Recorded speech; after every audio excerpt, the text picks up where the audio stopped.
जो ज्ञान दान है और अभय दान है, ये संत देते हैं। कोई गृहस्थ अगर ऊंचाइयों पर चढ़ जाए, ज्ञान प्राप्त कर ले, वह भी ज्ञान दान कर सकता है। अन्यथा गृहस्थ के दान आहार दान और औषध दान है।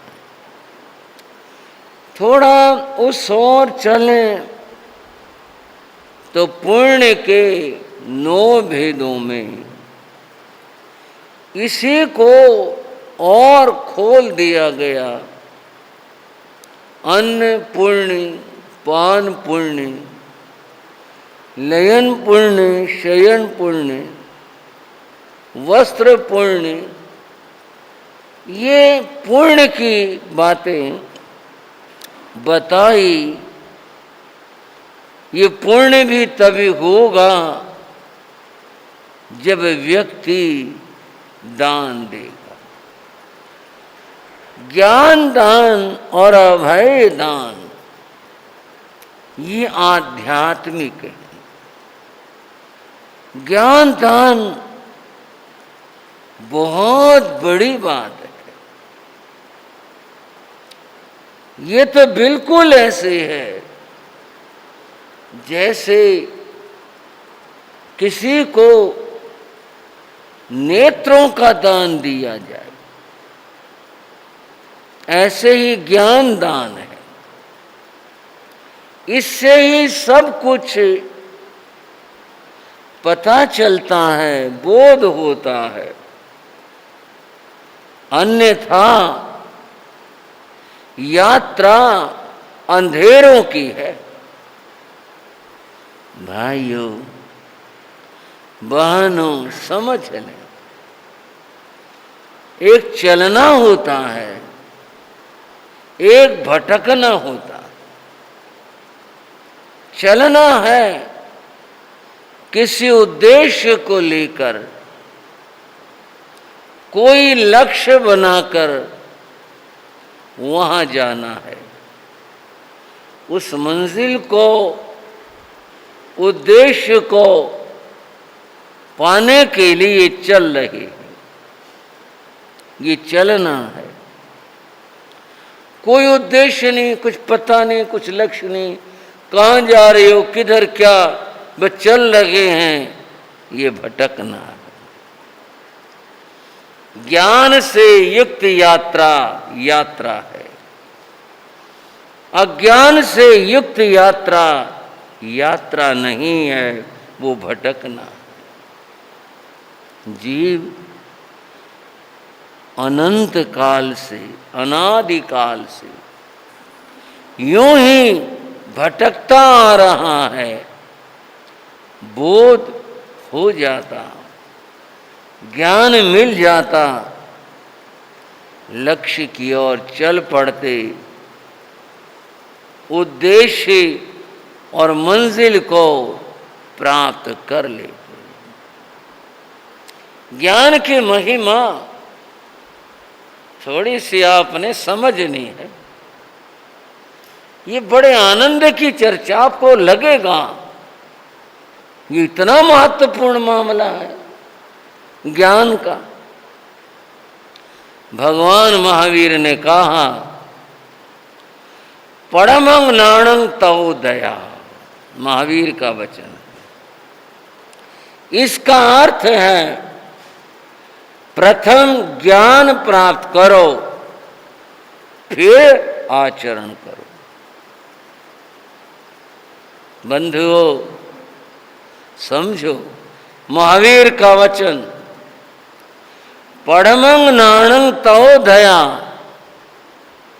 पहले ज्ञान प्राप्त करो, उसके बाद आचरण करो।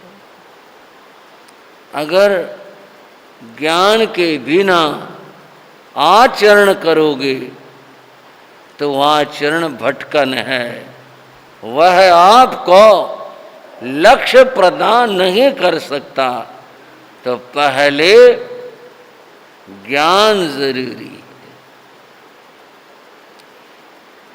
जैन दर्शन की और थोड़ा सा अन्य दर्शनों की यहां मैं बात करूं, हमारी कोई भी बात किसी प्रकार के खंडन मंडन पर आधारित नहीं होती, हमारी बात समझने पर आधारित होती है। भाई इस दुकान में ये सौदा है, ये मिलता है, इस दुकान पर ये मिलता, हमारी दुकान ये। जैन दर्शन में कहा कि मुक्ति कैसे प्राप्त हो,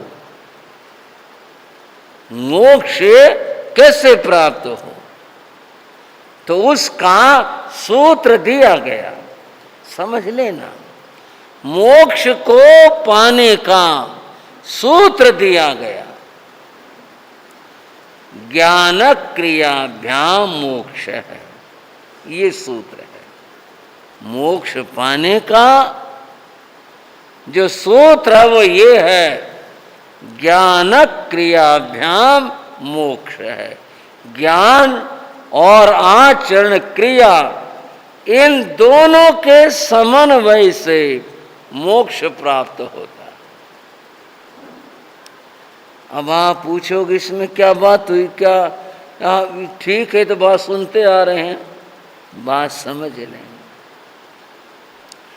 कुछ दर्शनों ने ये माना कि मुक्ति मोक्ष ज्ञान से प्राप्त होती है। उन्होंने क्रिया और आचरण को साथ नहीं रखा। कहाँ भी है ज्ञानान मुक्ति, ज्ञान से मोक्ष प्राप्त होता है, क्रिया की बात नहीं की। और कुछ दर्शनों ने कहा आचरण करते रहो।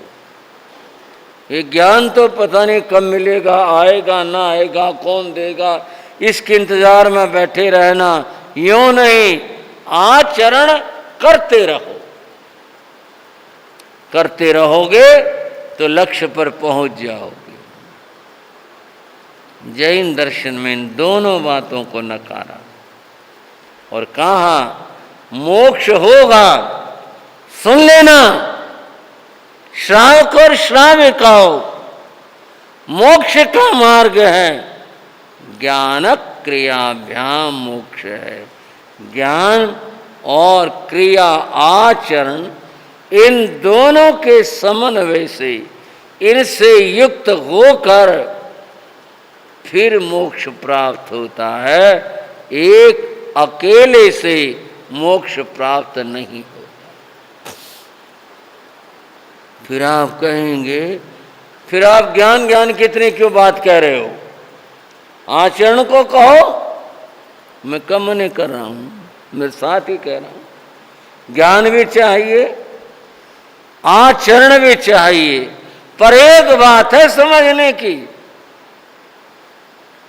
इन दोनों में प्रथम ज्ञान कहा। अगर हम यूं कहें तो आप ज्ञान ज्ञान की बात कर रहे हो, आचरण की बात कहो, उसकी बात करो। हम तो नहीं मना कर रहे, हमको मना कर रहे हैं कि आचरण नहीं चाहिए।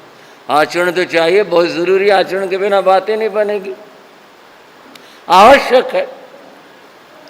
परंतु इसमें प्रथम, छोटे बड़े की बात नहीं, पहले और दूसरे की बात। वो क्यों है वो भी मैं आपको बताऊंगा। प्रथम ज्ञान है, ज्ञान के बिना जो आचरण होगा वो लक्ष्य पर नहीं ले जाएगा। ज्ञान क्रियाभ्याम मोक्ष है। ज्ञान और क्रिया के समन्वय से जो आदमी चलता है उसे मोक्ष प्राप्त होता है।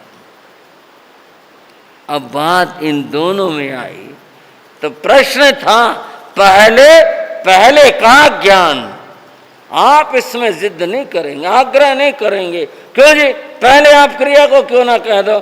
कह दो, चल लो, जाओगे कहां बिना देखे हुए? कहां भटकेंगे, कहां गिरेंगे? इसलिए ज्ञान पहले है, ज्ञान जरूरी है।